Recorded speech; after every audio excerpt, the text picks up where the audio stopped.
Boa noite, o Senado agora está no ar. A Comissão de Direitos Humanos aprovou nesta quinta-feira nota de solidariedade à família e amigos do repórter cinematográfico da TV Bandeirantes, Santiago Ilídio Andrade. Ele morreu após ter sido atingido por um rojão durante um protesto no Rio de Janeiro. A comissão condena atentados contra pessoas e a depredação do patrimônio público, que incitam a violência e não contribuem para uma sociedade justa. A CDH também manifestou apoio ao deputado estadual do PSOL no Rio de Janeiro, Marcelo Freixo, e repudiou tentativas de relacioná-lo ao caso. Um projeto de lei complementar pode substituir a norma que os parlamentares aprovaram sobre a criação de municípios. O texto que saiu do Congresso foi vetado pela presidente Dilma.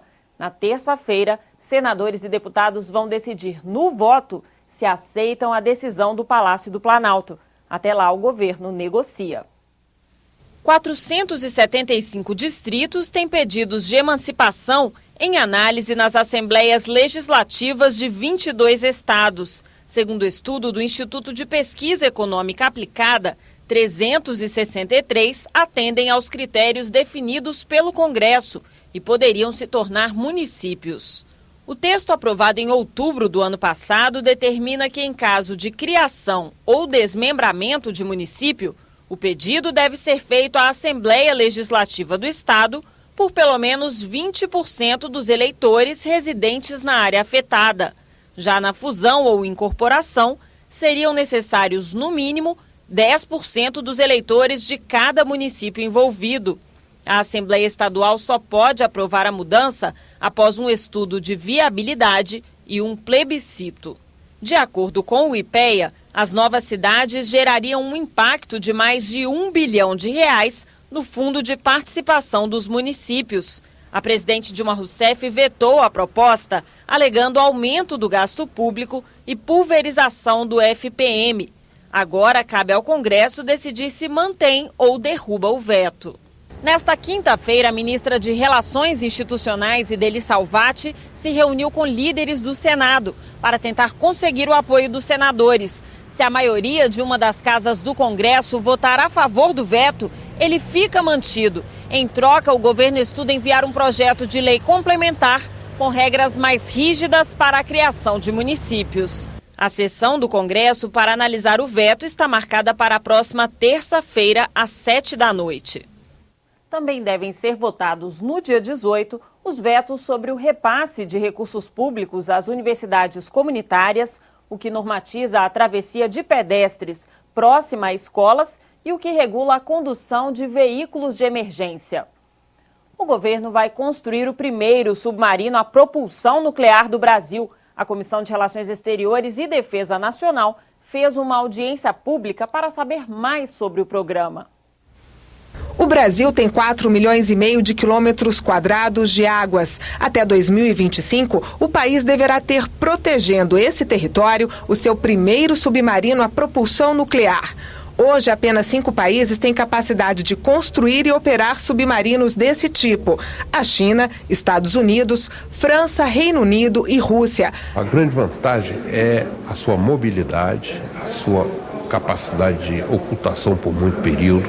Ele pode ficar mergulhado durante muito tempo e a grande velocidade, ele serve para, como nós chamamos, uma patrulha em áreas, em grandes áreas.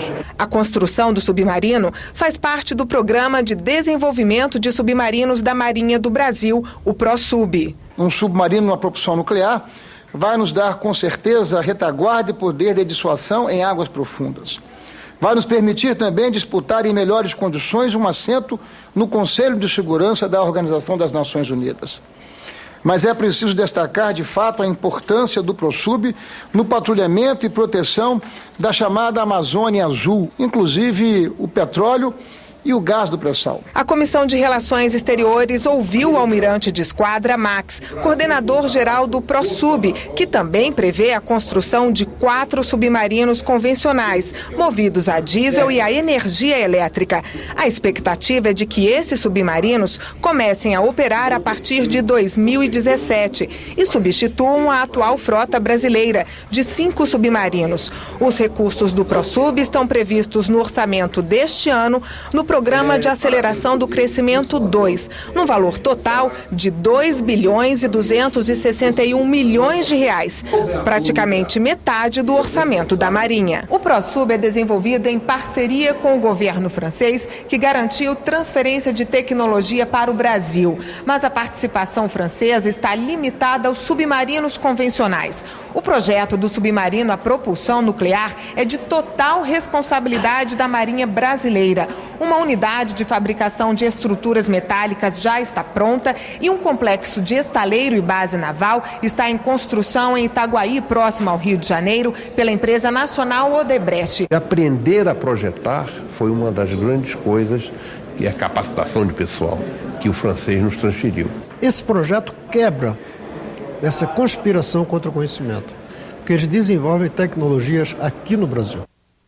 Uma audiência pública na Comissão de Agricultura discutiu o cadastro ambiental rural. Esse registro foi definido pelo novo Código Florestal. Senadores e fazendeiros reclamam da insegurança jurídica causada pela demora na implantação do sistema. Através de mapas digitais gerados por imagens de satélites, os órgãos governamentais poderão verificar a situação de áreas de proteção permanente, reservas legais, florestas e remanescentes de vegetação nativa no meio rural. Nós fazemos, a partir de vários filtros, uma identificação perfeita da situação do campo. Porque o Código Florestal nos manda colocar informações ambientais, né, as características ambientais estabelecidas na nova lei.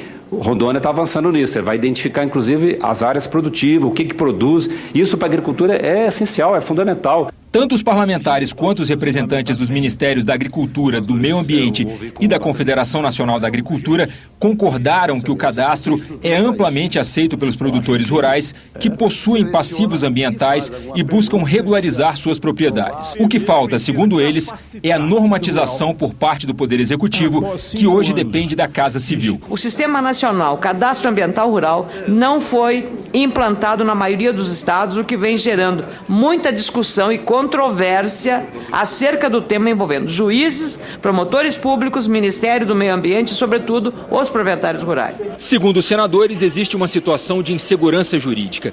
A lei que criou o novo Código Florestal não determina um prazo para a implantação do cadastro ambiental rural por parte do governo.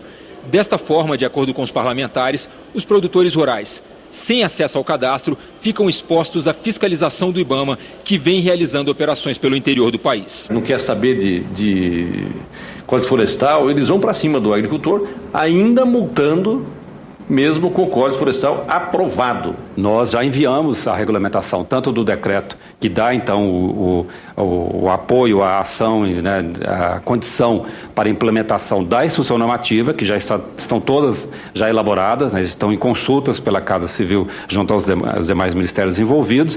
De fato que nós estamos, como diz lá no meio rural, na ponta dos cascos para poder implementar o cadastro. Você terá outras informações a qualquer momento em nossa programação e nesta sexta-feira, às 8h15 da manhã, no Senado em Dia. Boa noite.